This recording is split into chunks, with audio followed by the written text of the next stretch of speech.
নামাজ বেহেশতের চাবি, তাওহীদ ভুলাই দিছে। অথচ আমি বই লিখলাম 1 লক্ষ বই চলে গেছে। তাওহীদ জান্নাতের চাবি, রাসূল বলেছেন, দলিল আছে। এখন অনেক আলেমে এই কথা বলছেন, বলেননি? আমি বলছি আমাকে কাফের বলে দিলা, কারণ তাওহীদকে ভুলাই দেওয়া হয়েছে, নামাজকে 1 নম্বরে আনা হয়েছে। সাবধান, আমি নামাজকে ছোট করছি না। হাতের জায়গায় হাত, মাথার জায়গায় মাথা। মাথা কাইটা হাতের জায়গায় আনেন, আপনি বাঁচবেন না। তাই বলে কি আমি হাতকে খাটো করছি?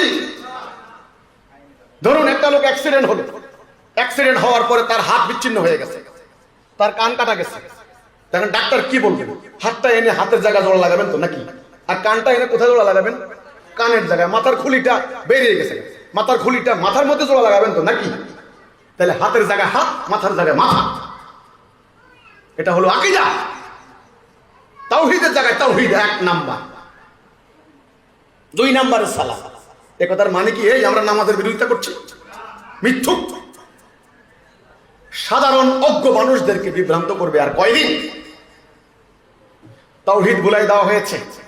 তাওহীদ জান্নাতের চাবি, এটা যদি বলা হয়, তাওহীদের মানে তো বলতে হবে আল্লাহর হুকুম ছাড়া কার হুকুম মানবো না। তাহলে তো ব্রিটিশের হুকুম চলে না, হুকুম চলবে কার? আল্লাহর। বাস, কলেমা ভুলাই দিয়েছে, বানিয়ে দিয়েছে নামাজ বেহেশতের চাবি। এইবার আর কিচ্ছু লাগবে না, খালি নামাজ পড়বে। আগে ঈমান, তারপরে নামাজ। নামাজ পড়বে, সালাত করবে যে মুমিন, যে ঈমানদার, সেই লোকে